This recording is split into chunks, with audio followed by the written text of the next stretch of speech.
ada sekian berapa 15,3 juta sedikit. Berapa detailnya nanti akan disampaikan oleh teman-teman yang akan meneliti bagaimana prosesnya, mekanismenya, dan apa betul memberikan manfaat buat masyarakat Indonesia atau buat Indonesia. Kita akan pelajari nanti. Nah, sebelumnya aksi melakukan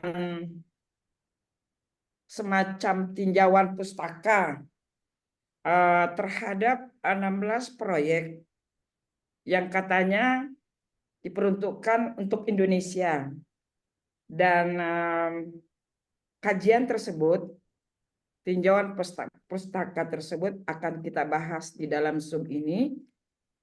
Dan para orang-orang atau pihak yang teman-teman yang akan menjadi pembicara mengenai membahas tentang tantangan dalam memantap proyek pembiayaan iklim ini sudah ada bergabung bersama kita. Ada Mbak Titi dari Aksi, Direktur Aksi for Gender, Social and Ecological Justice. Juga ada Fani Trijambore Kristanto atau yang biasa kita kenal dengan sebutan Rere, panggilan Rere. Beliau dari Walhi, posisi sebagai Kepala Divisi Kampanye Eksekutif Nasional Walhi. Dan ada juga kawan kita Halisa Halid dari Greenpeace atau Greenpeace Indonesia, di Greenpeace sebagai Public Engagement Action Manager. Nah, diskusi kita kali ini memang webinar ini khusus untuk membahas hasil tinjauan yang sudah dilakukan oleh Aksi. Nanti prosesnya Mbak Titi akan memaparkan tersebut. Kemudian ada respon dari Rere. Dan respon kedua dilanjutkan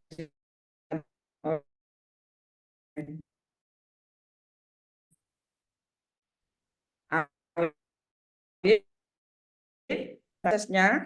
Sebelum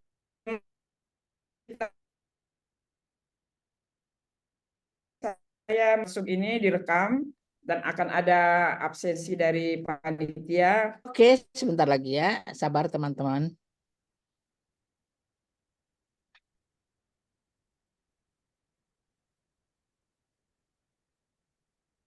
Yes, sudah. Pak Muda sudah kelihatan ya. Jadi kita akan membahas sore ini mengenai Green Climate Fund. Sebetulnya penelusuran pustaka ini dilakukan oleh Yudit dan saya berdasarkan ketika melihat informasi di situsnya GCF yang mengklaim bahwa ada 15 proyek di Indonesia dari dana iklim hijau Green Climate Funds yang jumlahnya ya fantastis ya. Kalau dibilang 11,79 miliar ini kan dalam US dollar. Kalau dirupiahkan itu udah 200 triliunan gitu ya. Dan 200 triliun itu tidak kecil loh. Gitu kan? Dan kemudian juga diklaim bahwa 15,3 juta orang Indonesia menerima manfaatnya. Nah, informasi ini menimbulkan keinginan untuk mengetahui lebih dalam gitu ya.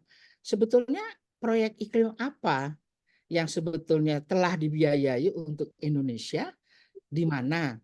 Terus dananya itu kemana gitu? Pergi kemana tuh dana yang sebesar 200 triliun rupiah tersebut? Dan dialirkannya dengan cara apa? Terus kemudian pertanyaan berikutnya adalah, betul 15,3 juta orang Indonesia menerima manfaat gitu kan. Ini pertanyaan utama yang membuat kami melakukan penelusuran pustaka mengenai pendanaan ini. Oh, nggak bisa terus. Oke. Singkat saja mengenai Green Climate Fund, seperti telah dikatakan Risma, kita pernah mendiskusikannya berkali-kali. Jadi ini merupakan lembaga keuangan yang dibentuk oleh konvensi perubahan iklim untuk membiayai proyek-proyek mitigasi dan adaptasi di negara berkembang sebagai solusi untuk mengatasi perubahan iklim. Kemudian sebagai penghubung, karena artinya banyak negara yang kemudian menjadi anggota GCF, singkat aja GCF, itu yang ada sebuah lembaga yang didirikan, dan kalau untuk Indonesia itu ditetapkan di bawah Kementerian Keuangan, disebut sebagai National Designated Authority, atau kalau bahasa Indonesianya otoritas nasional yang ditunjuk sebagai penghubung antara GCF dan pemerintah Indonesia, dan sekretariatnya berada di bawah Badan Kebijakan Fiskal. Oke. Nah, NDA ini punya 5 fungsi utama yang sebetulnya juga fungsinya berkaitan dengan fungsi kita sebagai masyarakat sipil yang memantau sejauh mana transparansi dan akuntabilitas dana-dana publik, gitu kan. Jadi sebetulnya NDA punya tugas untuk mengawasi kegiatan GCF di Indonesia, kemudian mendorong pemangku kepentingan, ya kita termasuk pemangku kepentingan, untuk mengidentifikasi proyek-proyek yang akan dibiayai, baik itu proyek yang kita anggap tidak cocok untuk dibiayai maupun kita anggap bisa membantu ketahanan terhadap perubahan iklim yang sedang dialami oleh masyarakat. Dan kemudian juga satu yang menurut saya sebetulnya penting juga, walaupun tidak banyak kita lakukan karena baru 2 yang diusul yang sudah menjadi lembaga terakreditasi. Kemudian yang penting, ini yang penting sebetulnya, dana-dana GCF itu hanya bisa disalurkan lewat yang namanya lembaga terakreditasi. Lembaga terakreditasi artinya harus punya proses sendiri. Dan kemudian lembaga terakreditasi itu bisa mengajukan proyek di mana saja, termasuk di Indonesia.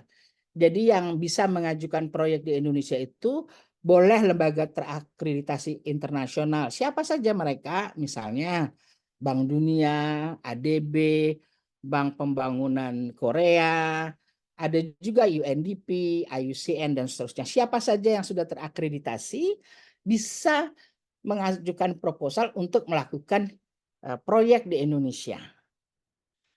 Tetapi semua proyek yang ada di Indonesia, yang diusulkan untuk ada di Indonesia, hanya bisa diajukan kepada GCF untuk disetujui atau tidak disetujui apabila mendapatkan persetujuan dari NDA, yaitu adanya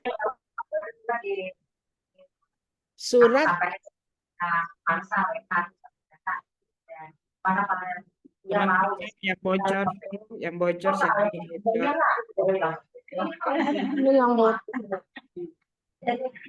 Sugiyarti.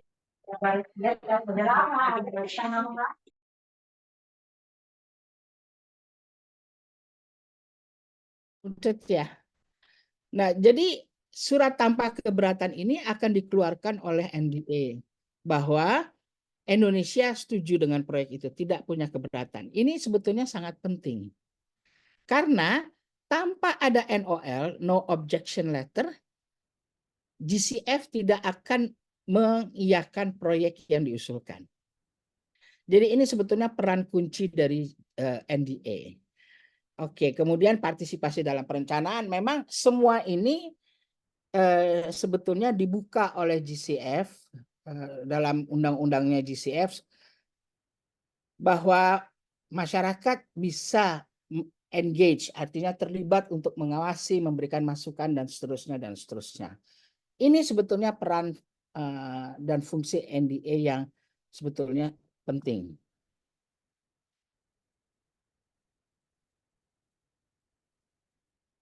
Oke, kok nggak mau bergerak? Oke. Nah, dari sini, itu gambaran dari NDA. Nah, sekarang apa saja yang ditelusuri oleh Yudit dan saya dalam melihat proyek GCF ini? Jadi ini salah satu contohnya. Kami memberikan deskripsi singkat tentang proyek, kemudian menjelaskan proyek itu termasuk proyek hanya untuk Indonesia atau beberapa negara, kemudian diperuntukkan apa, jenis kegiatan, tingkat risiko, dan seterusnya. Kemudian apakah itu proyeknya perusahaan swasta atau untuk pemerintah, nilainya berapa, dan kemudian apakah proyek-proyek itu punya rencana khusus untuk Indonesia. Jadi kalau proyek namanya multiple countries, jadi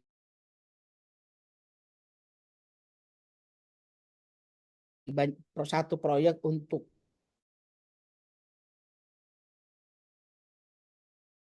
beberapa negara, dan apa kemitraan. Tetapi sampai Maret 2024 itu baru lembaga-lembaga internasional. Nah, kalau dilihat yang besar banyak proyeknya di Indonesia itu ADB dan FMO. FMO itu adalah lembaga keuangan dari Belanda. Kemudian Bank Dunia, MUFG itu dari Jepang, Pegasus lembaga keuangan internasional, dan kita lihat lembaga-lembaga yang sifatnya organisasi internasional konservasi maupun pembangunan itu hanya UNDP dan IUCN yang masing-masing 7%. Sedangkan presentasi yang besar itu ada di lembaga keuangan internasional.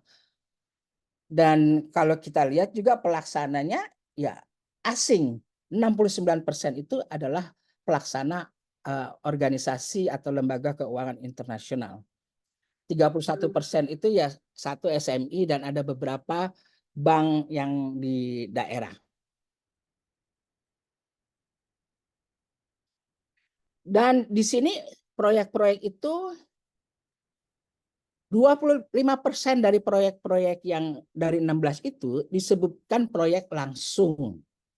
Langsung artinya tadi setelah saya jelaskan langsung ke Indonesia. Jadi jelas, oh ini untuk Indonesia. Ketika diusulkan untuk Indonesia misalnya untuk proyek geotermal oleh Bank Dunia, itu jelas, oh Indonesia gitu kan. Atau nanti ada proyek REDD Plus, jelas buat Indonesia. Tapi 75% itu proyek-proyek yang disebut proyek-proyek intermediaris.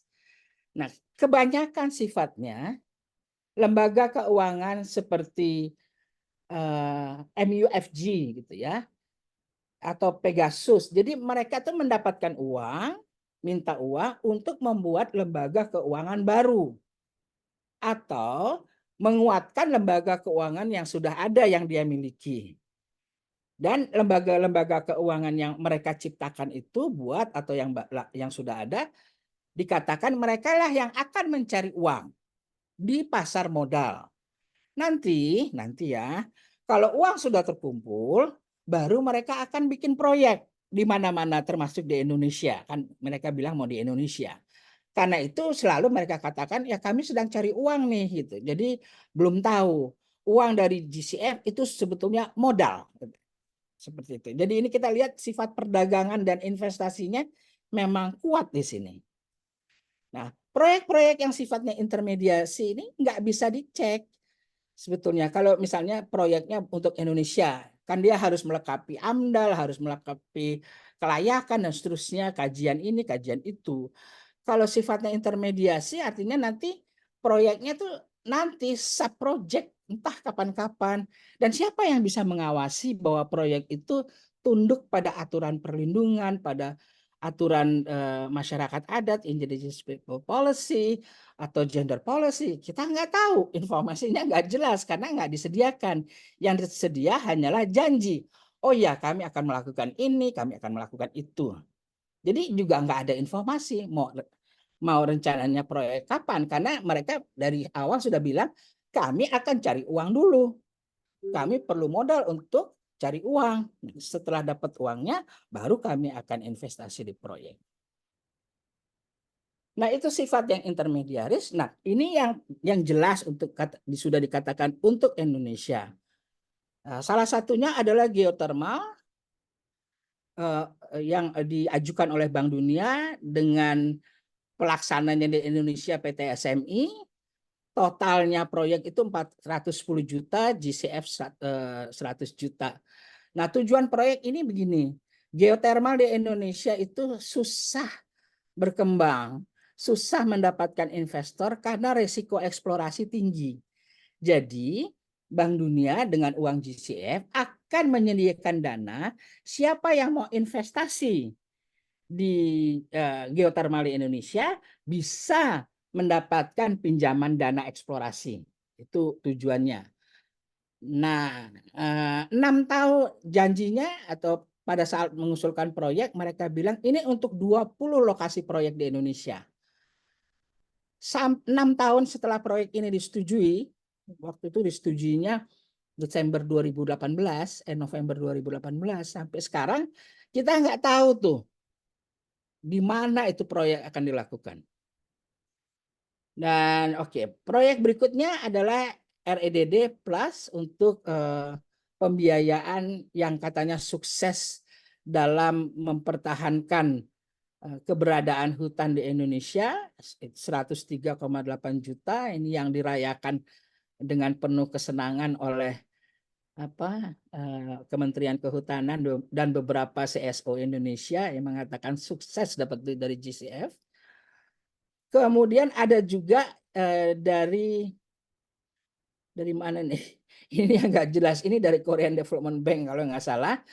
Jadi untuk efisiensi energi industri termasuk mengurangi kerugian finansial, eksplorasi layan. Ini nggak jelas sebetulnya buat apa. Saya berusaha mengerti juga, mungkin teman-teman yang berurusan dengan energi lebih mengerti apa yang mereka mau. Tapi yang pasti ada soal-soal yang berkaitan dengan peraturan. Total pembiayaan sekitar 248 juta dolar, bukan rupiah ya. Itu gambaran umum proyek-proyek 16 proyek tersebut. Nah, sebetulnya apa pendapat CSO mengenai proyek tersebut? Jadi artinya ada jaringan CSO yang memantau proyek-proyek GCF yang diusulkan, termasuk Indonesia. Nah, jaringan pemantaunya kita lihat ada Marheni di sini di bawah tuh, ya kan?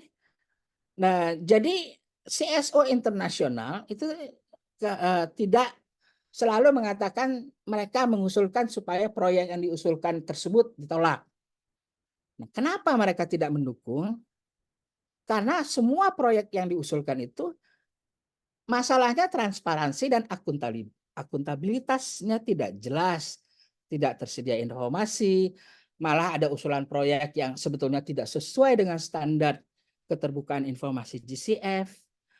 Terus karena sifatnya banyak yang intermediasi dan subproject, seperti yang tadi sudah saya jelaskan sedikit, nggak jelas ini kepatuhannya terhadap standar untuk proyek-proyek yang entah kapan akan dilakukan itu, bagaimana, nggak ada pengawasannya. Ada juga yang kajian dampak lingkungannya nggak memadai untuk disetujui. Tidak ada konsultasi dengan masyarakat adat dan komunitas terdampak. Dan ada juga yang mereka menolak karena mereka mendukung posisi CSO Indonesia yang menolak usulan proyek misalnya terhadap geotermal maupun inisiatif proyek FP 204. Jadi ada juga hal-hal tersebut. Dan terhadap rencana aksi gender itu juga banyak kritik gitu ya. Karena kan setiap proyek, karena GCF punya gender policy, jadi setiap proyek harus punya rencana aksi gender. Nah, rencana aksi gender ini biasanya umum, selalu sifatnya umum. Jadi dilihat bahwa proyek-proyek yang diusulkan di Indonesia itu tidak punya kemampuan untuk mengatasi potensi dampak negatif. Karena mereka tidak punya wawasan mendalam mengenai situasi gender di setiap negara. Jadi bayangkan kalau satu proyek itu punya akan dijalankan, diimplementasi di 45 negara, ya mereka harus melakukan 45 studi gender gitu kan. Dan kelihatannya nggak ada kemampuan di sana, karena itu rencana aksi gendernya selalu sifatnya umum. Terus manfaat untuk perempuan nggak jelas. Analisis resiko gender juga lemah, terutama proyek-proyek yang dianggap punya resiko lingkungan tinggi. Ya, ketidakpastian nanti juga itu tidak jelas. Nah, kalau kita dalam penelusuran kami, 94% proyek yang terdaftar untuk Indonesia itu nggak menyebutkan rencana aksi gender khusus Indonesia itu seperti apa. Nah, itu yang sebetulnya dari 16 proyek itu, Yudit dan saya mengalami kesulitan, terutama soal keterbukaan informasi, sehingga ini menghambat. Yang kami cek untuk telusuri, untuk melihat informasi ini ada di situsnya, situs NDA, GCF, entitas terakreditasi, misalnya untuk melihat proyek geotermal di Indonesia, kami menelusuri websitenya selain Bank Dunia, juga SMI, dan seterusnya yang terkait. Yang ada, kalau teman-teman buka situs NDA itu, dokumen yang ada hanya dokumen yang ketika mereka mengajukan proposal kan harus lengkap dokumennya, itu yang ada. Itu jarang sekali informasi mengenai status perkembangan proyek. Kalau ada perkembangan, dokumennya disebut disclosable. Jadi artinya informasi itu memang informasi yang boleh diperbolehkan dibuka. Jadi artinya banyak informasi yang tidak boleh dibuka. Dan kalau informasi itu, laporan itu keluar, itu ya sudah 6 bulan lalu, 9 bulan lalu. Jadi nggak ada informasi akurat gitu, saat ini. Terus contohnya Bank Dunia dan geotermal seperti setelah 6 tahun ya belum ada informasi juga lokasinya di mana. Jadi kita tidak tahu apakah standar-standar gender, peraturan perlindungan itu semua dilakukan atau tidak. Kemudian tidak ada informasi mengenai implementasi rencana kerja gender, juga tidak ada informasi. Justru beberapa pengusul proyek seperti ADB dan Korean Development Bank mengatakan bahwa kami mau informasi kami bersifat rahasia, tidak boleh dibuka. Itu ada juga yang mereka menyatakan hal tersebut. Dan kemudian semua dokumen dalam bahasa Inggris, ya kan? Jadi di situs NDA juga dalam bahasa Inggris, walaupun dokumen itu sering dikasih judul bahasa Indonesia, tapi kalau dibuka isinya bahasa Inggris juga gitu. Jadi ini terjemahan judul saja yang terjadi. Nah, dari sini singkatnya kesimpulan kami, tidak ada bukti yang kuat yang bisa disajikan oleh GCF maupun NDA bahwa 16 proyek buat Indonesia itu bermanfaat bagi 15,3 juta masyarakat. Terus kami juga mempunyai kesan bahwa NDA Indonesia ini boros betul sih kasih no objection letter gitu ya. Udah tahu proyeknya bukan untuk Indonesia, nggak jelas dapat berapa, mau kapan, di mana, tetap saja dikasih. Ini masalahnya terpaksa dapat tekanan atau gimana? Karena yang minta kan organisasi-organisasi internasional seperti Bank Dunia, ADB, Korean Development Bank gitu-gitu ya.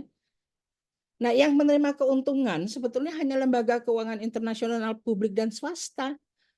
Karena mereka membangun lembaga keuangannya dengan modal GCF atas nama Indonesia diizinkan oleh NDA, mereka bikin lembaga yang cari uang di pasar modal gitu kan, supaya menambah kekuatan mereka. Nah, kemudian sebagian proyek itu sifatnya utang, investasi, dan mitigasi. Kembali lagi ini adalah kepentingan untuk menanam modal untuk investasi proyek-proyek skala besar dan bukan untuk proyek-proyek yang berdampak bagi masyarakat dan membantu mereka. Jadi ya kesimpulannya akhir ya kita harus pantau terus lah proyek ini gitu. Itu saja dulu, Risma. Terima kasih. Mudah-mudahan tidak keterusan ngomongnya. Baik, Mbak Titi, terima kasih Walaupun sedikit waktu dari yang saya janjikan, tapi nggak apa-apa lah ya, teman-teman, karena banyak informasi penting. Eh, Sebelum kita membahas lebih dalam apa yang disampaikan atau dipaparkan Mbak Titi, saya mengundang kawan kita yang akan merespon tinjauan ini. Saya berikan lebih awal ke Rere. Silakan Rere. Yap. Terima kasih Kak Risma. Eh, Iya, terima kasih Mbak Titi untuk apa, catatan eh, bacaan soal apa susahnya melacak pendanaan DJF ini. Ini menjadi sangat menarik karena kita seringkali membayangkan bahwa pendanaan karena DJF pendanaannya dibangun dari PBB melalui UNF Triple C, dia kayak menjadi harapan begitu ya di tengah apa pembiayaan iklim yang harusnya kemudian berpihak kepada masyarakat, terutama kelompok rentan yang sedang menghadapi krisis iklim saat ini. Tapi membaca catatan yang tadi dibuat oleh Mbak Titi soal pembiayaan melalui DJF ini, kita jadi kayak punya keraguan lagi tentang mekanisme pembiayaan melalui DJF, karena ya satu sudah pasti kita kesulitan mendapatkan informasi soal bagaimana pembiayaan dijalankan. Tapi salah satu keterancaman yang menurut saya penting untuk menjadi highlight juga adalah bahwa tendensi bahwa GJF juga ditumpangi untuk kepentingan solusi palsu nampak sekali begitu dari pembiayaan-pembiayaan yang mereka salurkan, terutama terlihat misalnya dari geothermal ya, sedemikian besar, proyek-proyek REDD yang sedemikian besar juga. Plus juga kalau kita cek di pembiayaan lain seperti waste to energy, insenerator dalam ini pembangkit listrik tenaga sampah misalnya, ataupun dorongan untuk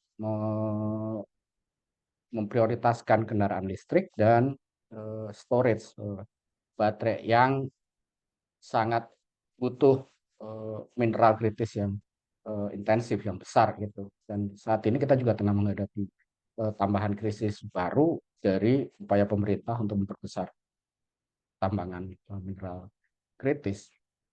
Nah, pendekatan GCF yang terlihat memberikan ruang begitu besar kepada solusi-solusi ini jadi terasa menyesakkan gitu ya, karena di pembiayaan private maupun publik kita juga nggak bisa menemukan apa unsur keadilan gitu di dalam upaya iklim yang mereka biayai. Pendekatan yang dipakai JETP misalnya Just Energy Transition juga penuh dengan solusi palsu. Tapi kita masih bisa membayangkan itu karena ya ini pendanaan yang didorong oleh kelompok privat. Sebagian besar dari JETP separuhnya masih dibiayai oleh sektor privat. Karena GCF ini dia dibangun oleh UNFCCC, jadi kita jadi seperti terhenyak gitu, karena bahkan di GCF pendekatan untuk solusi palsu menjadi prioritas yang besar. Jadi ada ya ada kecenderungan besar untuk pembiayaannya berakhir kepada solusi palsu. Yang kedua, tapi tampaknya ini juga menjadi kecenderungan umum dalam pembiayaan proyek-proyek iklim, adalah ketiadaan mekanisme monitoring yang jelas dari pembiayaan-pembiayaan ini. Dari catatan yang tadi diberikan Mbak Titi, kita tidak bisa melihat bagaimana memastikan bahwa standar guideline mereka sendiri bisa tercapai di dalam pembiayaan yang mereka berikan pada proyek-proyek ini. Jadi sejauh ini dari yang bisa kita baca dari laporan yang baru saja disampaikan, kita jadi merasa punya banyak problem baru di dalam upaya untuk mengadvokasi keadilan iklim di Indonesia, karena bahkan pembiayaan yang ditujukan untuk upaya penanganan iklim justru kemudian berbalik menjadi upaya yang dikooptasi oleh solusi-solusi palsu yang ada di Indonesia. Nah, ini akan jadi menarik kalau kemudian kita bisa sambungkan dengan advokasi finansial yang juga tengah dikerjakan oleh kawan-kawan di tempat lain, kayak karena beberapa kali kami kalau membaca laporan ada upaya untuk menyandingkan misalnya pendanaan JBIK nih gitu. Berapa besar sih JBIK membiayai untuk proyek-proyek fosil? Kemudian ada persandingannya tuh bahwa harusnya dia lebih banyak membiayai proyek-proyek energi terbarukan kayak yang dilakukan oleh GCF, atau menunjukkan bahwa GCF harusnya mendapatkan lebih banyak pembiayaan. Nah, tapi kalau kemudian dalam konteks ini GCF sama juga dia berakhir kepada pembiayaan lebih besar kepada solusi palsu, kita jadi kehilangan peran sesungguhnya dari pembiayaan yang sebetulnya kita bayangkan bisa diberikan untuk proyek-proyek iklim di Indonesia. Itu dulu mungkin Kak Risma catatan saya. Ya, terima kasih Rere. Ya, ada banyak respon atau poin-poin yang disampaikan Rere berkaitan dengan pemaparan hasil tinjauan tadi. Bisa ada yang sifatnya melengkapi, juga ada yang sifatnya skeptis ya Rere, nggak percaya gini. Ya udah, kita akan bahas nanti. Ya memang sih menyesatkan dada mendengar banyak hal ternyata yang mesti selain merugikan, memang mesti banyak yang mesti kita kerjakan. Baik, saya lanjutkan ke Alin. Silakan Alin. Ya, Kak. Oke, teman-teman, terima kasih. Karisma, terima kasih. Selamat siang, jelang sore semuanya. Pertama, tentu terima kasih ke Mbak Titi dan kawan-kawan aksi. Tadi pemaparan Mbak Titi sangat jelas gitu ya. Dari proses melakukan monitoring dan pemantauan terhadap proyek GCF di Indonesia. Dan nggak banyak organisasi yang memantau proyek atau pendanaan iklim. Jadi saya sangat apresiasi kawan-kawan aksi yang melakukan monitoring terhadap proyek GCF ini, dan ini bisa menjadi satu informasi yang sangat kaya ya bagi kawan-kawan CSO di Indonesia yang tentu saja advokasi terkait dengan krisis iklim dan keadilan iklim. Nah, biasanya memang kalau saya selalu diajarin begini ya, sejak di Walhi saya selalu diajarin, ada apapun proyeknya, proyek apapun itu, maka yang harus kita lihat dulu adalah sebenarnya proyek ini untuk kepentingan siapa, manfaatnya untuk siapa. Nah, sebenarnya ini adalah pertanyaan kritis gitu. Dengan kita bisa menggunakan pisau analisisnya dari ekologi politik gitu. Itu pertanyaan kritis dalam setiap proyek apapun, termasuk proyek GCF. Maka pertanyaan pertama adalah sebenarnya proyek ini buat siapa sih? Buat kepentingan siapa sih gitu. Nah, Kalau dari apa namanya melihat aku minta maaf dulu kemarin sudah minta maaf sama Karisma. Aku nggak punya kesempatan untuk baca 16 proyek yang sudah dimonitoring oleh kawan-kawan. Jadi hanya beberapa ada kurang lebih 5 sampai 6 proyek aja yang aku baca. Mohon maaf untuk keterbatasan itu. Karena weekend ya. Weekend malah jadwalnya justru buat anak. Nah, jadi sangat wajar kalau kemudian temuan dari apa yang disampaikan oleh Mbak Titi dari hasil monitoring aksi ada beberapa hal yang kemudian ujungnya adalah sepertinya kita harus menolak proyek-proyek GCF karena ternyata sebenarnya proyek ini bukan untuk kepentingan rakyat, terutama kelompok marginal, perempuan, masyarakat adat, nelayan, petani gitu, yang diklaim dalam proyek ini bisa menjangkau manfaatnya sampai 15 juta orang gitu. Nah, kalau kita lihat sebenarnya kalau kita menggunakan pisau analisa dari ekologi politik, maka eh, proyek-proyek JCF ini kepentingannya jelas untuk siapa, kepentingannya lagi-lagi untuk industri, untuk investasi, untuk negara-negara apa namanya industri gitu, yang dia memang punya kewajiban untuk apa namanya menggelontorkan dana iklim ya lewat JCF dalam hal ini. Jadi bukan memang untuk kepentingan masyarakat gitu yang terdampak dari krisis iklim baik lewat adaptasi maupun mitigasi. Nah, sehingga kemudian menjadi sangat jadi make sense gitu ya dengan temuan hasil monitoringnya Mbak Titi dan Judith gitu. Apa di antaranya proyek-proyek yang dimonitoring itu menunjukkan sebenarnya nggak ada transparansi dan akuntabilitas di sana. Tidak ada informasi yang cukup gitu. Misalnya kesulitan untuk bisa mengakses informasi. Mbak Titi sama Mbak Judith mungkin masih punya privilege ya, privilege untuk oke kita punya apa namanya Mbak Titi sama Mbak Judith dan atau kita gitu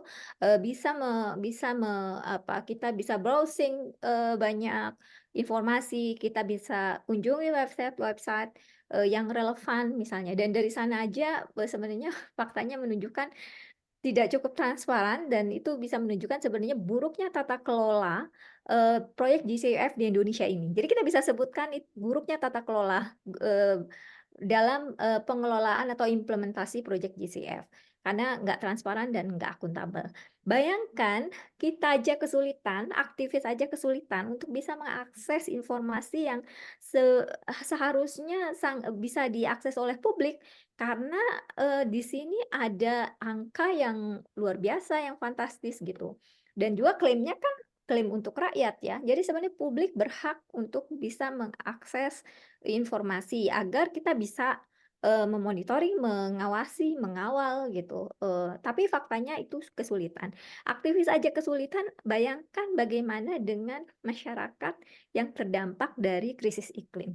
Bagaimana dengan masyarakat adat? Bagaimana dengan perempuan yang tinggal di kampung atau di pedesaan, di kampung kota, atau bahkan yang misalnya mungkin tidak punya privilege untuk bisa eh, memiliki apa namanya kesempatan akademik untuk sekolah, jadi punya keterbatasan untuk bisa baca dokumen dan seterusnya gitu. Padahal em, kalau proyek ini memang ditujukan untuk apa namanya masyarakat terdampak gitu, itu harusnya semua apa namanya semua akses informasi dibuka. Bagaimana bisa menjelaskan proyek-proyek yang mungkin dalam bahasa yang melangit itu bisa diturunkan pada bahasa-bahasa yang lebih difahami oleh publik sampai warga terdampak. Tapi kan faktanya tidak itu karena memang lagi-lagi kepentingannya bukan buat apa namanya publik gitu, bukan buat warga terdampak. Jadi, nah ini kita juga bisa lihat dari skala skala skala ininya ya, skala investasinya, skala pendanaannya yang memang untuk menopang skala besar, bukan skala-skala kecil gitu. Padahal kita tahu selama ini gitu, kita banyak menemukan best practices di mana komunitas terdampak itu sudah banyak melakukan inisiatif-inisiatif adaptasi dan mitigasi perubahan iklim.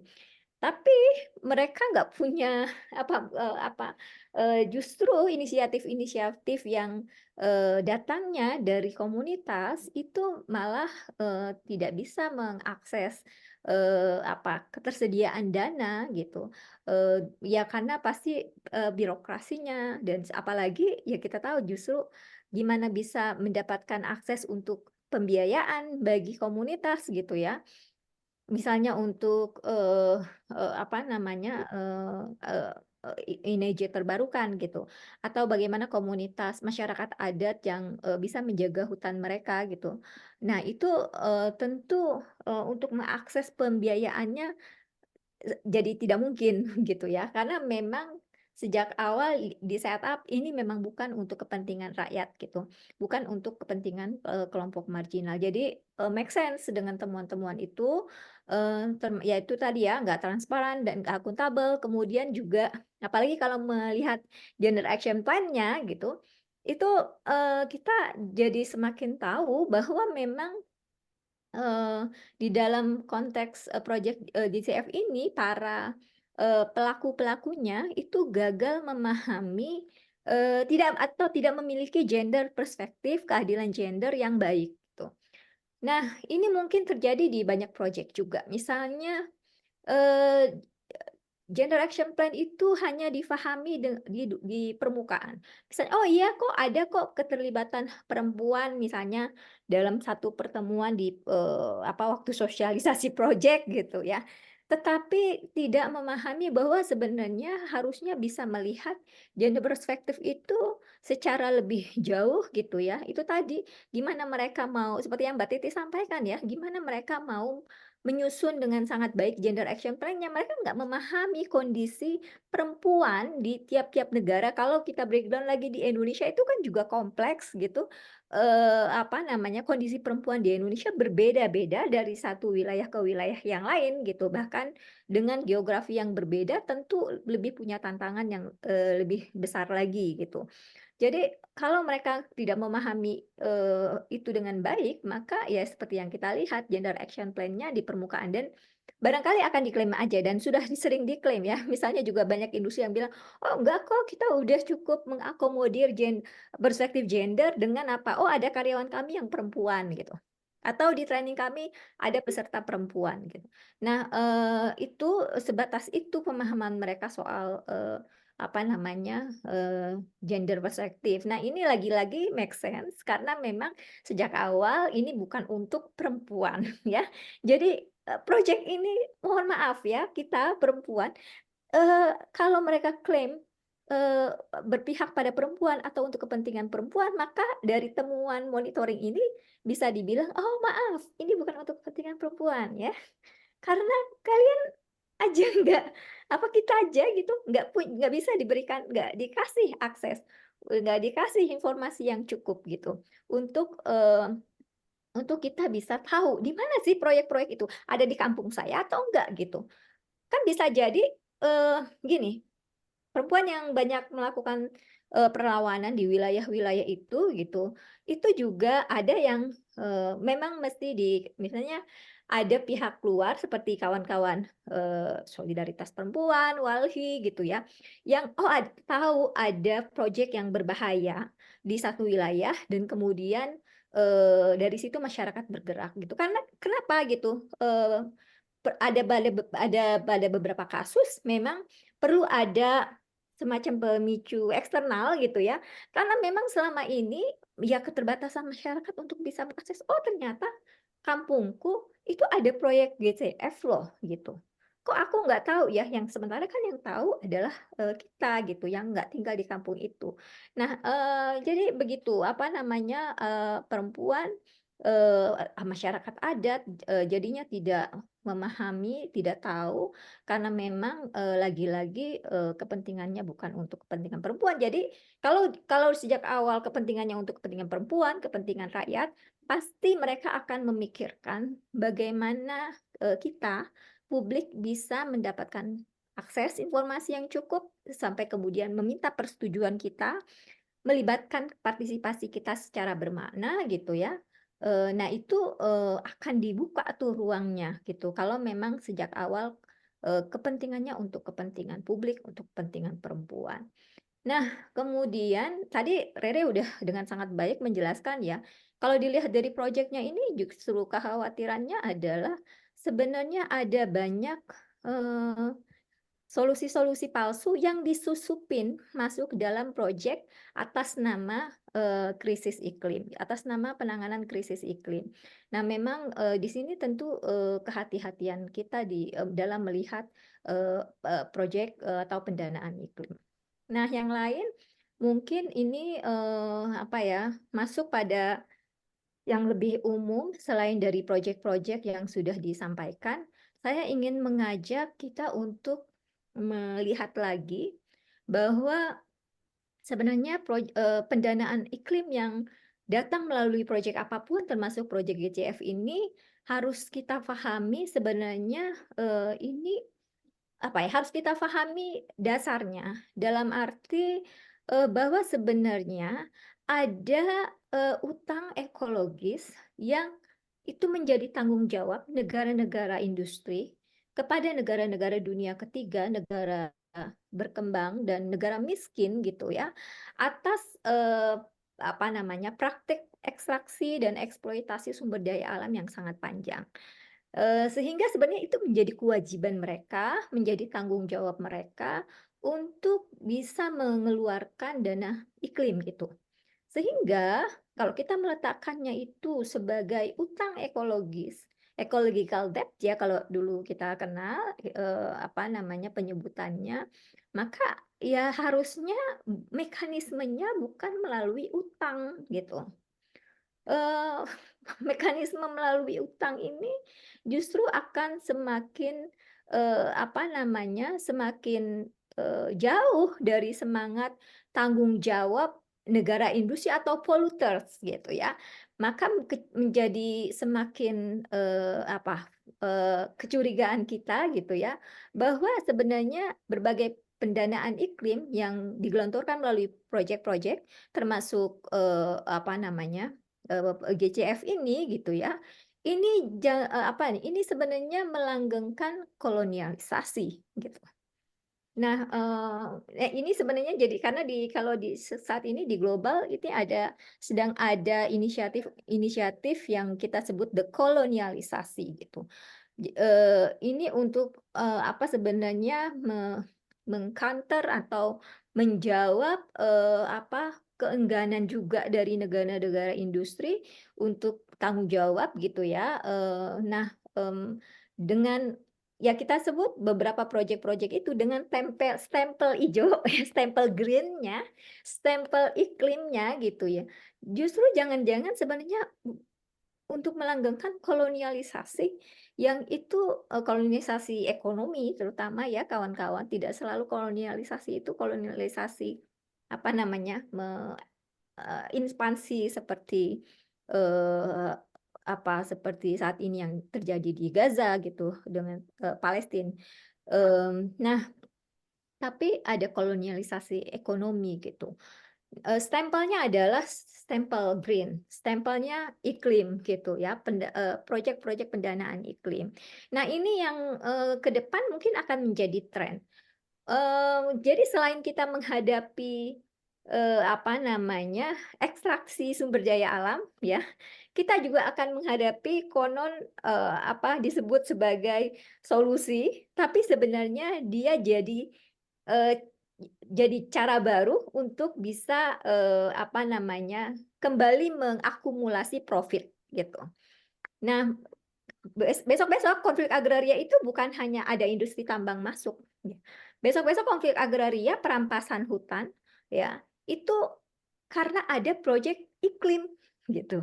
Nah, ini yang akan menjadi tren gitu apa ke depan kalau kita tidak apa namanya tidak cukup aware dengan proyek-proyek iklim yang dilakukan. Besok jangan-jangan ada plang di depan kampung kita proyek iklim apa begitu dan masyarakat nggak bisa akses lagi gitu. Nah, ini yang sebenarnya mesti kita wanti-wanti gitu ya. Dan tentu saja ya ini juga sudah kita sama-sama apa namanya merefleksikan ya konsolidasi para polluters itu kecepatannya jauh lebih akselerasinya jauh lebih cepat dibandingkan dengan konsolidasinya CSO gitu ya. Jadi mereka justru gunakan krisis iklim untuk menangguk profit baru padahal mereka biang keroknya ya, tapi mereka mau menangguk profit baru gitu. Nah itu yang saya lihat jadi kita meletakkan lagi nih sebenarnya harusnya semua proyek pendanaan iklim itu diarahkan pada tanggung jawab negara industri sebagai utang ekologis yang mereka harus Baik, keluarkan. Jadi harusnya tidak melalui mekanisme utang. Begitu Kak baik. Risma, sedikit responku terhadap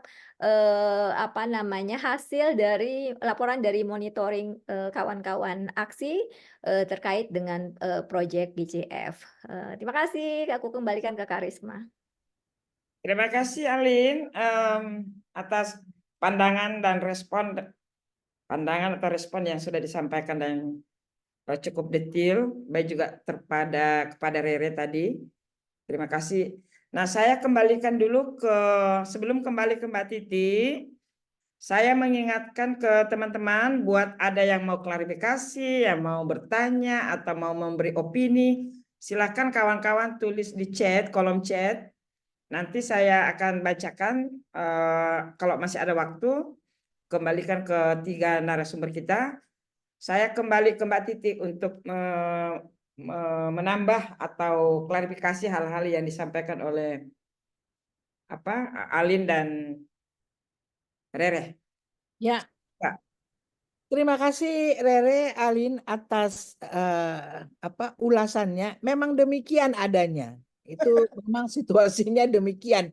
Tidak bisa dipungkiri bahwa jadi seakan-akan gini, ada krisis iklim yang menimbulkan penderitaan begitu banyak bagi masyarakat, tetapi dilihat sebagai peluang bisnis. Disusupi oleh solusi-solusi palsu, investasi besar, dan seterusnya. Jadi memang ini memprihatinkan. Dan memang seperti yang disebutkan oleh Alin, tanggung jawab historis sebetulnya ada. Tapi kalau kita lihat negosiasi di pertemuan para pihak, kalau bicara soal tanggung jawab berusaha dialihkan gitu. Diskusinya kalau bilang mana nih uangnya katanya bertanggung jawab. Jawabannya ini bukan mandat kami, diskusinya nggak bisa menyentuh soal uang. Jadi memang ada kecenderungan terutama di COP terakhir dan di SB pertemuan iklim di Bonn kemarin memang untuk ya nggak maulah urusan uang itu, akan nggak mau. Tetapi yang di lain pihak yang makin ditekan adalah meningkatkan ambisi penurunan gas rumah kaca. Nah, ini yang kemudian diminta negara-negara untuk meningkatkan ambisi NDC-nya gitu. Ya kan? Meningkatkan ambisi NDC artinya meningkatkan rencana menurunkan emisi gas rumah kaca. Artinya apa? Kan investasi lagi yang akan datang. Ya kan? Jadi tanggung jawab mereka yang sudah pernah diakui sehingga mau kasih uang untuk mengatasi iklim itu kemudian dialihkan, didorong terus-menerus kepada masyarakat di negara dunia ketiga termasuk Indonesia yang sebetulnya tidak bersalah dalam perusahaan krisis iklim. Disitulah memang seperti kata Rere, ketidakadilan iklim ini makin jauh jadinya. Itu yang kita yang terjadi. Dan sebetulnya kan pertanyaannya gini, penjaga gawang proyek GCF masuk Indonesia itu siapa? Kan NDA. Kalau NDA mengatakan, maaf ya proyeknya nggak sesuai dengan keinginan rakyat kami, kan nggak ada tuh proyek diusulin ke GCF. Jadi NDA kita ini sudah boros, udah tahu uangnya buat rakyat Indonesia, tetap aja ngasih NOL kan. Jadi sebetulnya yang kita perlu awasi juga adalah NDA. Bahwa mereka hanya kita harus bisa mengawasi dan mendesak bahwa proyek-proyek yang mereka setujui untuk Indonesia seharusnya adalah proyek-proyek untuk meningkatkan ketahanan masyarakat menghadapi perubahan iklim, bukan investasi besar untuk lembaga keuangan, untuk proyek-proyek besar seperti geotermal, energi dan seterusnya dan seterusnya.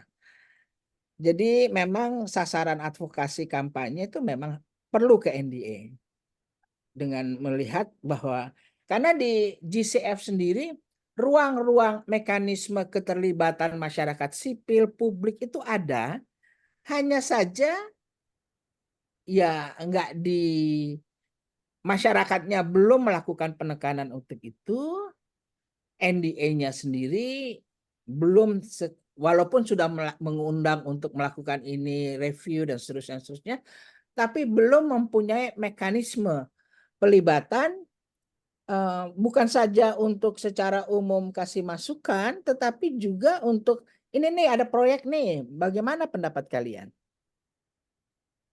Ya, jadi artinya ada dua hal kalau saya ingin tahu, tanggung jawab NDA dan juga penjelasan bahwa tanggung jawab historis itu ya tetap harus dijalankan, pemerintah seharusnya mendesak dan bukannya mengikuti kemauan negara-negara industri untuk meningkatkan ambisi-ambisi.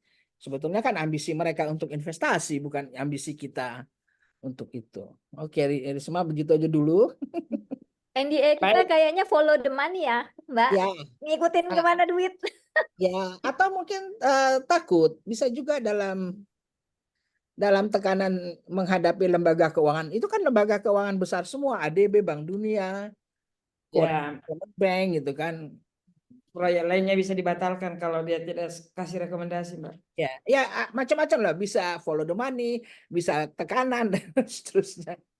Oke, teman-teman, apa namanya ya? Ini memang menyesatkan dan membuat hati ini, dada ini apa? Membara-bara gitu ya.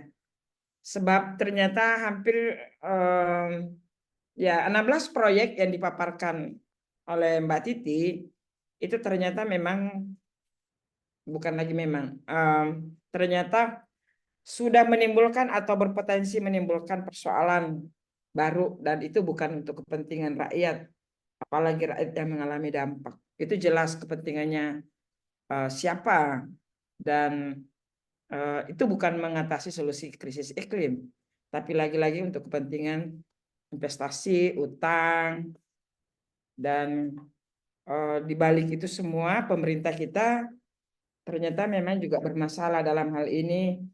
NDA yang bukan hanya boros, Mbak, tapi memang nggak berpihak gitu ya pada bagaimana mengatasi krisis iklim dan juga mengatasi persoalan yang dihadapi oleh rakyat hari ini.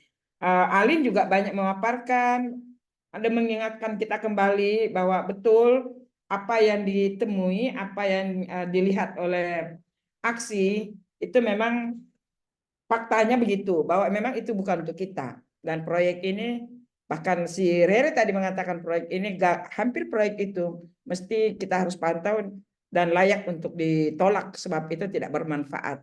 Klaim 15,3 juta orang Indonesia itu juga menyakitkan buat orang Indonesia. Kenapa? Karena jangankan tahu proyeknya, informasi saja tidak ada. Jangankan mengetahui apa ya, bagaimana mekanisme mendaratnya seperti apa proyek tersebut, pernah diajak bicara tadi konsultasi, info aja tidak ada. Jadi memang banyak hal yang apa masalah yang ditimbulkan dari kehadiran proyek ini, secara lingkungan, secara informasi, secara sosial, perempuan, terutama yang mengalami dampak. Tidak ada jalan lain, kita harus apa ya, terus-menerus bekerja keras. Sebab jelas bahwa investasi, utang, kerusakan lingkungan, penggusuran, dan macam-macam akan meningkat dengan kehadiran semakin banyak proyek yang dengan skala besar ini. Oke, adakah yang bertanya? Teman-teman? Kalau ada yang bertanya, saya persilahkan. Atau mau menambah informasi juga boleh. Atau mau mengklarifikasi hal-hal yang dianggap penting, baik ke Mbak Titi, ke Rere, maupun ke Alin juga boleh. Atau ada yang lagi, apa ya, sedang mikir gitu ya, proyek 16 itu mendaratnya di mana kira-kira? Sebagian tadi Mbak Titi mengatakan, belum jelas. Yang akan mendaratnya di mana? Masih dalam angan-angan dan janji-janji oleh para lembaga keuangan, perusahaan skala besar yang sedang cari duit atas nama Indonesia, atas nama kita semua. Ada yang bertanya? Kalau tidak ada yang bertanya, ya terpaksa fasilitator yang bertanya. Sambil menunggu yang lain, saya mau mengajak kita berdiskusi ya. 16 proyek ini dan dua tadi diantaranya ya sudah masuk ke Indonesia. Sudah disetujui. Itu bisa dapat info detail Mbak, titiknya itu di mana? Sebab apa? Kan kita harus mengawal, memantau, dan memastikan bahwa proyek ini benar-benar punya dampak lingkungannya seperti apa, dan seterusnya. Pada sisi lain, aspek gender, aspek mekanisme yang dia terpenuhi atau tidak. Dan pertanyaan mendalam sebetulnya, kenapa sih Indonesia menyetujui gitu ya? Kenapa NDA gitu ya, no objection letter diberikan? Sudah jelas itu bukan untuk kita. Kenapa mereka setuju? Silakan Mbak Titit dan Alin atau Rere jika ada yang mau menambahkan atau mau menambah masalah baru silahkan juga. Udah pusing. Dibahas. Risma, yang 16 proyek itu sudah disetujui. Ya, sudah disetujui. Nah, Yang sudah mendarat menurut saya yang Nah, kalau mendaratnya entahlah ya, masih di awang-awang. Tapi itu sudah disetujui dan bulan Juli lalu barusan saja kan saya dari Songdo untuk melihat itu, ditambah lagi satu proyek yang dari Korean Development Bank. Jadi sekarang sebetulnya yang sudah disetujui untuk Indonesia itu udah tambah 17 proyek. 17 proyek. Dan itu proyek yang nggak jelas lah ya. Untuk energi, teknokrat apalah gitu kan, biasa konsultannya tuh hebat-hebat, mereka pinter sekali nulis bahasa-bahasa yang jelimet yang kita nggak ngerti gitu kan, apa yang sebetulnya mau. Jadi kalau yang buat jadi artinya kan tadi 17 itu 3 dari 17 adalah jelas proyek untuk Indonesia. Kalau yang lain ditulis proyek untuk multiple countries, berbagai negara, Indonesia diantaranya. Tapi kalau proyek berbagai negara itu tidak dapat NOL dari Indonesia, proyek itu juga nggak disetujui gitu. Ya. Jadi perannya NOL-nya NDI ini sangat penting. Nah, kalau ditanya kenapa mereka sudah tahu proyeknya nggak jelas begitu tetap disetujui, nah bagaimana kalau kita rame-rame ke kantor NDA, kita tanya, Pak, ini kenapa? Oh, 16 proyek ini gimana? sadar atau enggak telah melakukan sesuatu yang tidak senonoh, menyetujui proyek tidak jelas gitu kan? Itu artinya patut ditanya gitu ya. Kita memang harus bertanya kenapa jadi begitu. Oke, kalau proyek geotermal jelas buat Indonesia, kita nggak setujunya kan jadi jelas. Kita mengawasi apakah terjadi konsultasi, bisa dilakukan walaupun sampai sekarang nggak bisa dilakukan karena tempatnya masih disembunyikan oleh PT SMI, ya kan? Nggak ada itu informasi proyek di mana 20 loh rencana mereka. Kalau proyek REDD itu disalurkannya ke itu lembaga keuangan barunya kehutanan itu apa, Alin? Ini Apa tuh, Riz? Ya itulah. dana hijau. Ya, jadi bisa ditanya di sana. Kalau proyek yang ketiga enggak jelas deh. Enggak jelas itu proyek apa. Karena dari bahasanya juga nggak ngerti mau ngapain gitu kan. Ya jadi gitulah situasinya. Menyebalkan memang. Jadi kalau gitu 16 proyek masuk 17 tadi itu memang mesti kita, selain kita memantau NDA, datangi NDA, bahkan kalau perlu protes, kajian pendalaman kita mengenai proyek untuk kelayakan ditolak itu mesti kita dalami kembali, lanjutin. Ya, nggak bisa ditolak karena dia udah disetujui. Kan artinya kalau utang tuh kayak kamu naik taksi gitu. Begitu pintu taksi ditutup dia jalanlah utang itu. Jalan argonya. Argonya jalan. Mau 5 meter keluar dari taksi tetap aja bayar paling nggak minimal argo kan. Ya utang sama aja. Jadi nggak bisa ditolak kan. Jadi artinya gini, karena itu sebelum ada utang pikirin dulu gitu kan. Oh, lewat BPD. Iya. Jadi kan begitu. Ya, BPD. Ya, tadi Alin ini memberikan info ya, dana yang dikirim itu ternyata, dana yang tadi itu Yang ternyata lewat KLHK, Kak. Yang Iya, yang sektor REDD. kehutanan ya. Nah, bagaimana peruntukannya ya nanti kita bisa minta ke UNDP dan lembaga keuangan kehutanan itu untuk bisa menjelaskan karena kan akuntabilitas publiknya ada di situ kan. ya. Dan yang masuk 17 proyek itu kan tadi berdasarkan temuan Mbak Titi dan juga pandangannya Rere dan Alin mengatakan bahwa itu dana yang justru memicu atau memunculkan bahkan mungkin ada di antara proyek-proyek palsu yang akan datang itu ya akan semakin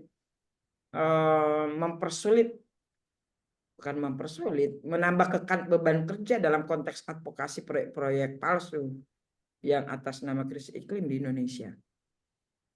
Oke, masih ada waktu 30 menit. Saya persilahkan ke teman-teman yang mau bertanya, baik ke Mbak Titi maupun ke Rere, atau ke Alin, mumpung beliau masih ada di tempat bersama kita 30 menit lagi. Adakah di antara di sini kawan-kawan yang sedang memantau proyek palsu?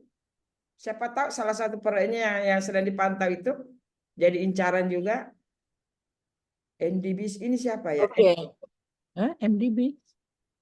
MDS. Kalau masih belum ada, jadi sebetulnya kan seperti yang Rere katakan bahwa sebetulnya GCF itu dibentuk juga berdasarkan dorongan masyarakat sipil. Bahwa dana-dana yang untuk tanggung jawab historis itu bisa dipantau lewat PBB. Ya kan? Bukannya dana-dana lewat Bank Dunia dan seterusnya. Jadi sebetulnya harapan terhadap GCF itu tinggi. Tetapi ternyata para pemain keuangan ini berhasil memutarbalikkan dana tanggung jawab menjadi dana investasi untuk keuntungan modal mereka.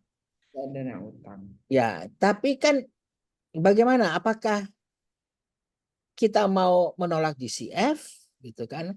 Karena teman-teman kita sendiri yang bergerak di GCF tetap saja punya harapan. Mungkin mereka tidak melihat masalahnya, tapi buat mereka ini adalah dana tanggung jawab. Walaupun dana tanggung jawab sejarah itu dana utang ekologis, ternyata buktinya memang tidak kembali untuk kita. Nah, ini yang sebetulnya juga menjadi kekhawatiran ketika saya ikut dalam rapat kedua untuk dana loss and damages. di Songdo sebelum dana GCF, sebelum pertemuan GCF ini. Situasinya sama, misalnya gini, dibutuhkan triliunan rupiah untuk mengoperasikan dana loss and damage. Jadi dana kerusakan dan kehilangan ini. Nah, untuk itu mereka kan harus pilih direktur eksekutifnya.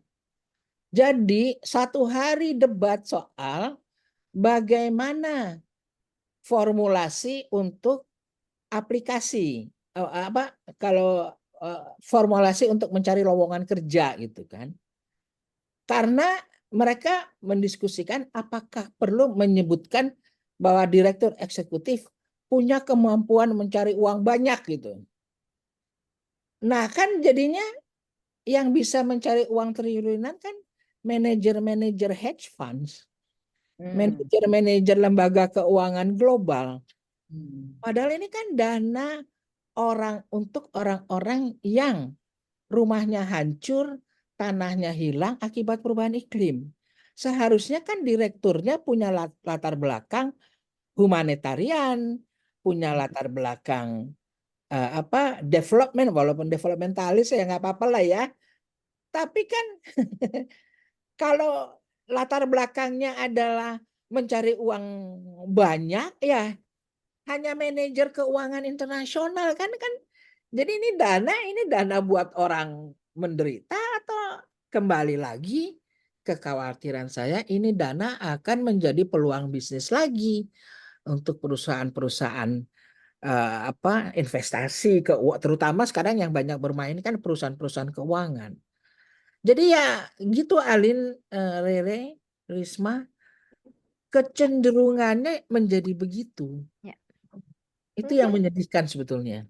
Ya, silakan Alin dan Rere bisa terkait menambahkan. kalau apa yang disampaikan oleh Mbak Titi tadi ya gitu, menurutku sih tentu advokasinya bukan untuk membubarkan GTF kan, gitu. Ya. Tapi memang apalagi sebenarnya inisiasinya lahirnya juga dari CSO, dorongannya dari kawan-kawan CSO. Tapi memang tetap mengkritisi GTF itu juga jadi penting untuk yaitu supaya tetap dalam koridor dan tujuan dari GTF sendiri gitu. Itu satu hal. Nah, yang tidak kalah pentingnya karena yang Mbak Titi juga sudah sampaikan di NDA kita gitu. Eh, NDA kita kan bagaimanapun dipenuhi oleh para elit politik yang sudah berkelindan sama oligark gitu. Selain mungkin ada ketakutan dengan lembaga-lembaga keuangan ya seperti World Bank gitu ancaman. Tapi memang nggak kalah mengkhawatirkannya NDA kita juga ada dalam sistem politik dan elit politik yang kita tahu sudah berkelindan dengan para oligark gitu. Sehingga mungkin jadi akhirnya jadi oh iya emang udah bener logika mereka ya bahwa akhirnya mereka memuluskan 17 proyek yang sebenarnya proyek itu bukan untuk kepentingan rakyat gitu. Nah, yang lebih khawatir lagi kan begini, NDA kita ya kita tahu selain ya menunjukkan buruknya tata kelola rezim hari ini kan sangat koruptif ya gitu. Nah, ini juga menjadi tambahan kekhawatiran gitu. Apalagi memang sudah ditunjukkan dengan buruknya tata kelolanya gitu. Nah, ini sebenarnya yang juga menurutku tidak kalah penting untuk memang menyorot si NDA-nya kita ini. Gitu, Kak Risma. Ya, Rere masih ada, Rere? Iya, sebenarnya kata kuncinya seperti yang sebetulnya kita obrolin sekarang sih, mengekspos gimana GCF yang seharusnya dia menjadi bagian dari solving gitu ya, bagian dari upaya untuk mengatasi krisis iklim, tapi ditunggangi itu sama kepentingan solusi palsu, kepentingan si oligarki. Menurut saya penting untuk terus-menerus menunjukkan atau mengekspos gimana GCF udah gagal sebetulnya sebagai mekanisme pembiayaan terhadap aksi-aksi iklim yang adil gitu, terutama untuk rakyat karena ya itu tadi dari hasil paparan tadi udah terlihat bahwa arah pembiayaan GCF lebih condong kepada investasi, proyek-proyek besar, cara memandang transisi pun, kalau kita ngomong transisi energi, cara memandang energinya pun masih sebagai bagian dari komoditas, bukan hak rakyat. Jadi upaya untuk mengatasi krisisnya itu dicarikan cara untuk memudahkan eh, bisnis itu tetap berjalan gitu. Jadi dia nggak mau perubahan yang mendasar dari apa, dari energi kita itu. Eh, ya memang kayaknya penting Mbak untuk apa, ngegedein expose kita terhadap kegagalan GCF. Karena saya juga khawatir bahwa harapan itu kayak masih terus dipupuk gitu loh. Oh ya, GCF-nya masih baik-baik saja begitu. Nah, menurut saya penting untuk kemudian tunjukkan eh, secara eh, prinsipil sebetulnya dia sudah sangat bergeser dari arah yang seharusnya Iya. dicapai melalui GCF. NDA-nya jelas gitu. Kalau di Indonesia menjadi problematik ya karena memang eh, sebetulnya kita juga nggak tahu mau kemana. Kalau mau cek hampir semua apa proposal soal aksi iklim yang jatuh-jatuhnya juga apa mainan dari kongsi dagang krisis baru ini ya diiyain aja, JETW diiyain, ITM diiyain, ACT diiyain gitu. Semuanya diiyain, semuanya dananya dana utang, semuanya Iya, eh, iya. Jadi pusing. ada semacam apa, kalau di Walhi itu ada omongan ini sebetulnya tidak sedang ingin mendanai sektor energi, tapi sebetulnya sedang mentenagai sektor keuangan. Itu karena Iya. yang diuntungkan ini sebetulnya sektor keuangan, dia dapat dapat banyak celah untuk tetap bermain ya di sektor manapun, di fosilnya mereka tetap main, di urusan energi mereka dagang teknologi baru atau pendekatan-pendekatan yang dibilang bersih, padahal sebetulnya juga memberi dampak serius ke masyarakat. Menurutku menarik Iya. sekali kalau kita bisa expose di mana kegagalan GCF hari ini. Oke, teman-teman sambil kayaknya nggak ada yang mau bertanya atau yang nggak ada yang belum ada yang ini bertanya.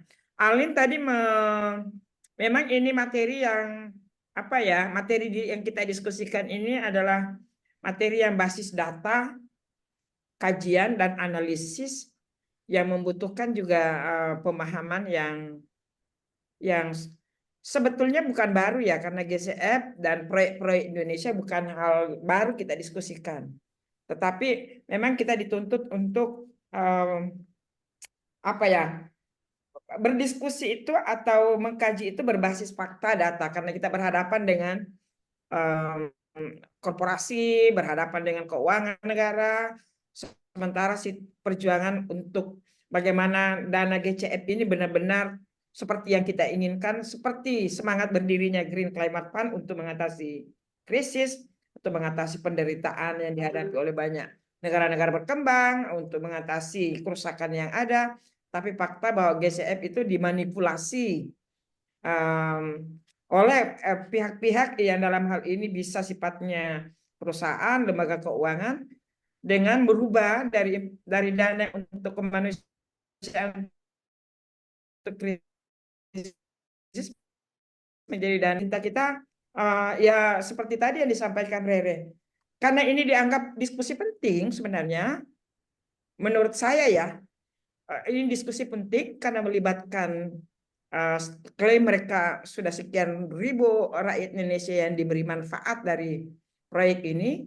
Kemudian begitu banyak aktor yang bermain dan begitu banyak yang mengklaim Indonesia tapi bukan untuk rakyat Indonesia lewat proyek intermediaris tadi dan macam-macam tadi itu. Saya kira rakyat Indonesia, kita bahkan aktivis perlu paham detail dan juga termasuk media. Alin mengusulkan di dalam chatnya bahwa sebetulnya apa yang kita diskusikan ini perlu juga media tahu. Media tahu, karena memang banyak informasi yang perlu kita sebar. Walaupun ini sifatnya baru kajian pustaka, tapi banyak info, banyak situasi, banyak hal-hal yang mesti di apa namanya diketahui publik. Idenya bagaimana, Lin? Saya kembalikan ke Lin. Gimana ide ini perlu diketahui media? Wah, Apakah kita perlu press conference? iya. Rame-rame gitu. Cuma gini, karena ini isunya kan agak berat ya. Kadang-kadang memang dengan isu yang berat ini perlu momentum gitu. Aku nggak tahu apakah terlalu lama atau enggak gitu.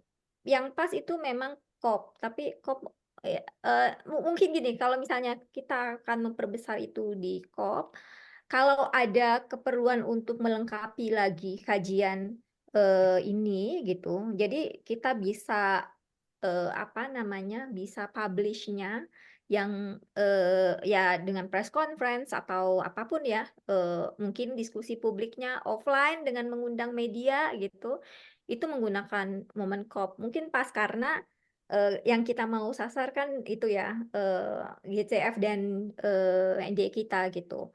Karena kalau enggak dengan isu yang berat ini, kalau nggak ketemu momentumnya, ya mungkin teman-teman media juga enggak tertarik begitu. Ya, baik. Terima kasih Alin. Saya yang bertanggung jawab untuk apa namanya ya, memainkan arena ini. Tapi saya bukan aktornya, saya adalah panitianya. Jadi kita akan cari peluang waktu. Menurut saya setuju untuk kita mengangkat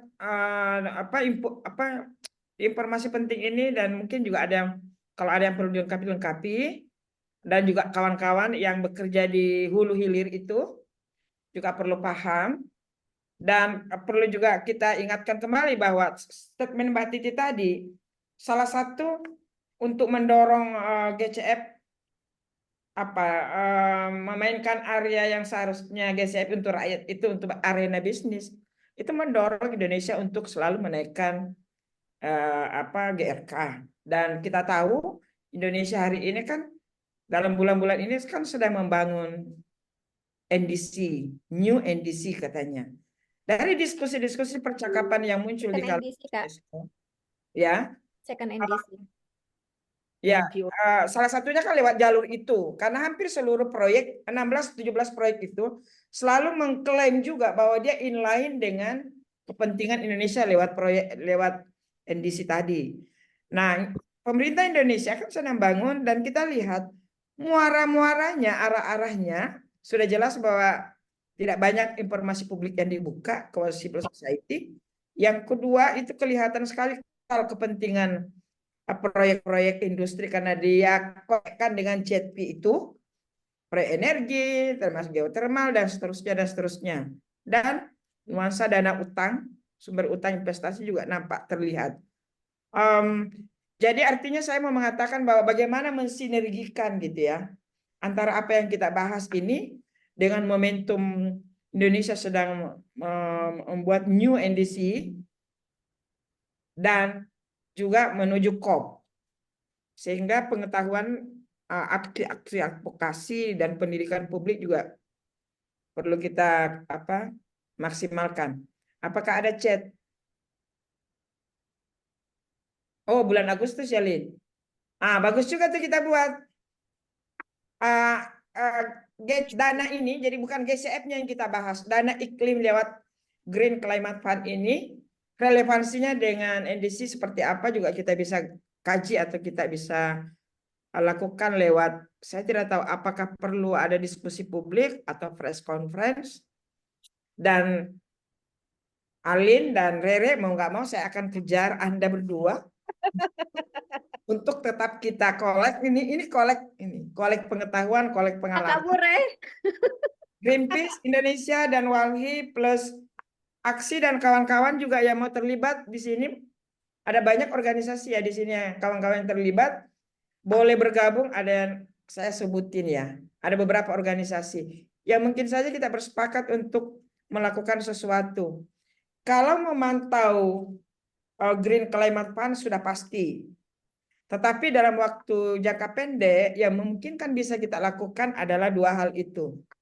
Kalau boleh kita naikkan ke publik lewat diskusi publik sehingga teman-teman yang lain juga bisa mengakses, dan kawan-kawan media juga bisa kita libatkan memberi informasi soal ini.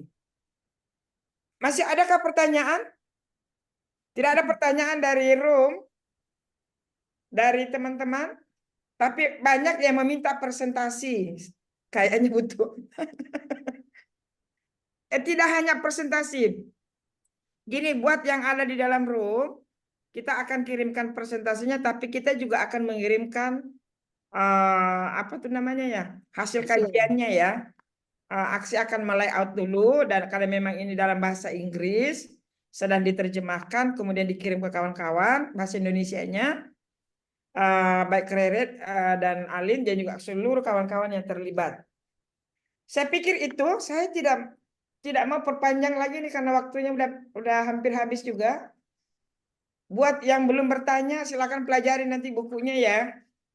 Ada ujian, Ada ujian. ulangan. Dan kalau perlu bukan hanya membaca bukunya, tolong klik link proyek itu supaya paham betul. Link kan ada tuh di dalam bukunya, nanti Aksi yang bagikan itu ada linknya. Pelajari link. Mari kita sama-sama mengawal proyeknya, tapi juga mengawal NDC, kok NDC, mengawal GCF, termasuk NDA yang kita anggap boros tadi itu. Karena sepertinya perlu juga diundang khusus NDA untuk diberi pemahaman. Walaupun kita sudah 3 kali undang ya. Aksi sudah 3 kali mengundang. Ya, nanti bisa disamperin lah, Kalau didatangi. semperin deh. Re, tolonglah Le, ikut nanti Re, buktiin. Sebab NDA ini kan di bawah Kementerian Keuangan ya Mbak ya. Ya, Jadi ini juga mainannya sebetulnya mainnya di keuangan, Departemen Keuangan, memang ujungnya bisnis dan uang. Dan Pak LHK tidak dilibatkan dalam bagian ini. Memang murni dikelola secara uang. Baiklah kalau begitu, saya tidak mau menyimpulkan karena begitu banyak kesimpulan saya bahwa proyek yang dibiayai GCF ini hanya untuk kepentingan negara industri, jelas itu investasi, utang, dan tidak ada informasi dan macam-macam tadi, sehingga GCF yang ada kita harus kembalikan sebagaimana yang kita inginkan, bahwa dana yang ada itu memang adalah dana untuk rakyat, bukan dana untuk para oligarki dan pemberi utang, lembaga keuangan, dan negara-negara industri. Jadi cukuplah pemerintah kita yang banyak memberi no objection letter tampak jelas gitu ya, dan kita diklaim 15 ribu, 15 berapa tadi? 15 juta apa 15 juta lah. 15 juta, oh 15 juta, 15,3 juta sudah diklaim. Jangan-jangan di antara kita salah satunya. Baiklah, termasuk masyarakat adat, petani, nelayan. Itu saya membayangkan yang diklaim tadi itu. Petani, nelayan, buruh, perempuan, semua yang tadi yang dia klaim itu. Sehingga ini juga menurut saya kewajiban kita memberikan informasi ini kepada masyarakat rentan atau masyarakat yang potensi ada di lokasi proyek. Saya kira gitu Alin, terima kasih banyak waktumu, kami ambil 2 jam, dan juga Rere, Mbak Titi, terima kasih. Presentasinya akan kita bagi, dan saya hanya mengingatkan Alin, Rere, mohon untuk terus kita bersama-sama karena ini penting, dan ini juga bagian dari pekerjaan kawan-kawan semua, dan juga yang ada di dalam Zoom, kepada semua kawan-kawan. Ini tidak hanya di Jakarta yang terlibat, ada banyak kawan-kawan yang terlibat dari luar Jakarta juga. Terima kasih sudah bergabung. Kami akan kirimkan presentasi dan hasil kajian itu ke kawan-kawan semua lewat email. Terima kasih. Rere, Alin, Mbak Titi, semua yang terlibat. Sampai jumpa di diskusi berikutnya. Terima kasih.